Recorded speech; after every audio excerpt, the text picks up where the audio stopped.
Hi everybody. Perhaps one of the most enigmatic portions of this week's Parsha Toldot, is the Torah's declaration that of the two sons that Rivka and Yitzchak gave birth to, Esav and Yaakov, Yitzchak loved his son Esav. Vaye'ehav Yitzchak et Esav. Yitzchak loved Esav, and the Torah tells us why. Kitzayid befiv, which literally means because the food that he caught, the food that he hunted, was in his mouth.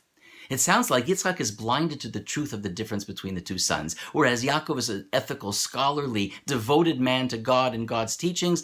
Esav is out in the field, and he's not binding himself to the Torah.